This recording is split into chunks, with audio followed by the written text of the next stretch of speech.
Improvement Pill here. My close friends and family have always told me that I thought about things differently. So today I want to share with you 10 of my most unique ideas that I've either come across or that I've personally come up with. These are all ideas that have had a drastic impact on my life, and I hope that some of them leave an impact on yours as well. With that being said, let's begin.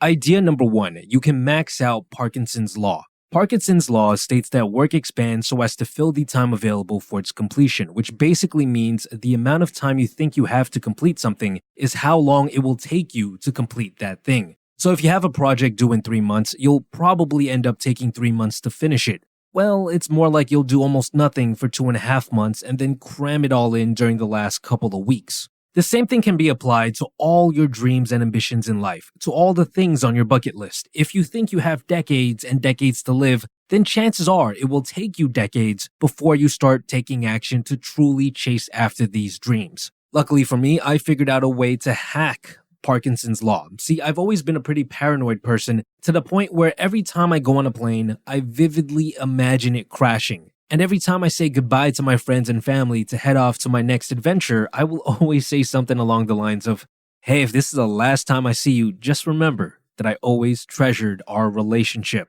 Now, some of you might be thinking that this is a bad thing for someone to be this negative all the time, but I don't feel that way. The fact that I will die does not make me cower in a corner somewhere. I understand that it's unavoidable, which makes me want to experience as much of the world as possible before my time is up. And because I feel like I don't have much time left, it causes me to take action every single day. That's how you max out Parkinson's Law.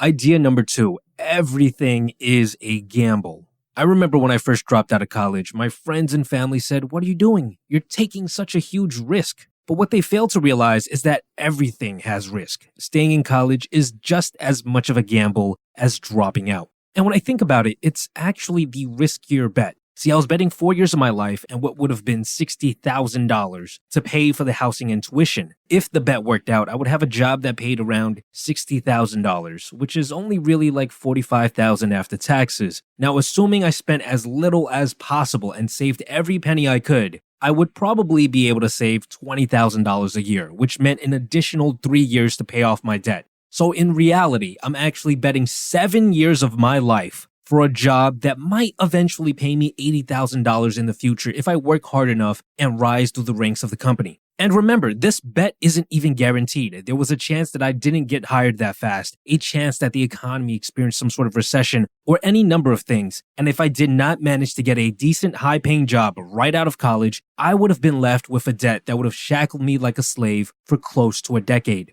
On the other hand, if I dropped out to start a business, it would have only cost me a couple $100 and 3 months of time before I would have been able to start making money. And if the bet worked out, I had the potential to make just as much money as a normal job with the possibility that I could make significantly more. And if the bet didn't work out, I would have lost close to nothing. I would not be in debt and I would have the ability to try again. In fact, I could have started 10 different businesses in the same amount of time someone takes to finish one degree, which drastically increases my chances of one of them being a success. I would have also had the option to pivot to a trade school, which only requires 2 years of time and much less money.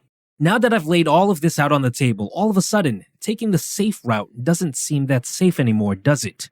Just remember, you are always gambling, no matter what choice you're making. So make sure to take some time and look at what you're actually betting on. Look at all the pros and cons. Only then will you start winning more.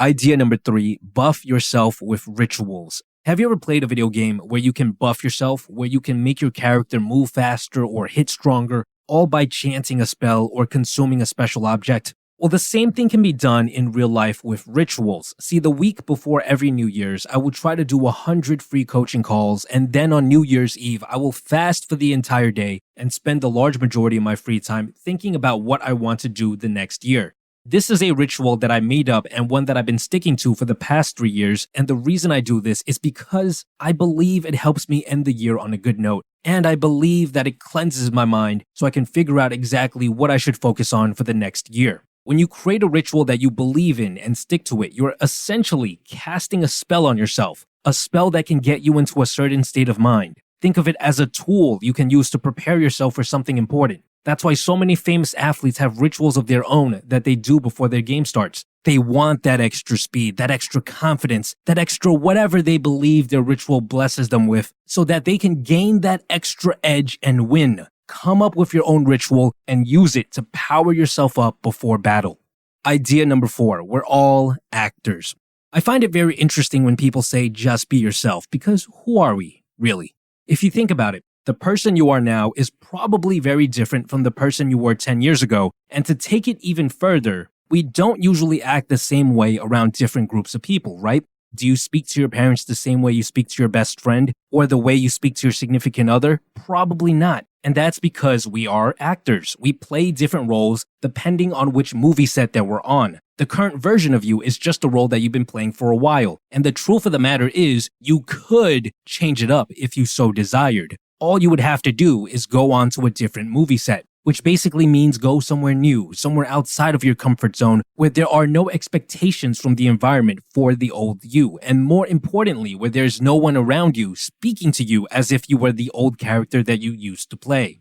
The reason it's hard to grow as a person when you're with people that have known you for a long time is because this new character that you're trying to play just doesn't make sense to them. Right? If you were watching Titanic and all of a sudden Leonardo DiCaprio, playing Jack, started acting like Leonardo DiCaprio from Wolf of Wall Street, of course, people would resist and respond negatively. So if you want to grow as a person and discover who you really are, go to completely different movie sets and experiment with different versions of yourself. Once you do, you'll start to realize which personality traits you truly enjoy, and then you can create a version of yourself that you're proud of. And once you get comfortable playing this version, you can return to your old environment as the new and improved you. Idea number 5, lower the bar. Oftentimes, we'll get overly excited and raise the bar too high. We'll tell ourselves that we're going to build all these new habits and do all these great things starting tomorrow, and we both know how that tends to play out. I believe it's a better strategy to lower the bar to the point where you're basically just aiming to show up to do your work. And the reason this is a good idea is because you'll have an easier time fighting procrastination when the task seems easy. You see, procrastination is mostly an emotional thing. When our work seems too big and scary, we tend to turn to something more pleasant, like playing on our phone. You can avoid all of this by setting the bar so ridiculously low that barely any negative emotions can even occur. Just take a second and think about opening up your laptop and writing just one sentence. Now compare that to the idea of writing an entire 3-page paper. There's a huge difference, right? When you lower the bar and stick to it, you will also experience a boost in confidence as you'll start to believe that you are someone who can get things done. And this will make it easier for you to overcome procrastination for bigger tasks down the line. The point is, if you're just starting out, don't go so hard on yourself, lower the bar, and just focus on showing up. Hope you guys enjoy the 5 ideas I presented in today's video. Let me know which ones stood out to you, which ones you agree with or disagree with in the comments down below. I'll be going over the other 5 in a future video, so make sure you hit that bell icon and stay tuned. This episode was brought to you with the help of the guys over at Audible. I've been an avid user of Audible for many years because it allows me to learn valuable life-changing things while I'm busy doing other things like washing the dishes or commuting around town. Audible is now giving members even more with the all-new Plus catalog. All members will have access to thousands of select audiobooks, podcasts, Audible originals, guided fitness and meditation programs, and much, much more. Go to www.audible.com/improvement pill or text improvement pill to 500-500 to get 1 free audiobook, a 30-day free trial, and explore the Plus catalog today. Recently, I've been listening to The Fourth Turning by Neil Howe and William Strauss. It is a very interesting book that claims to be able to predict the future by looking at the generational cycles of us humans in history. It's crazy how accurate it's been so far, and it's definitely something that will open your eyes to how the world works. So I highly recommend it. Besides that, guys, stay tuned.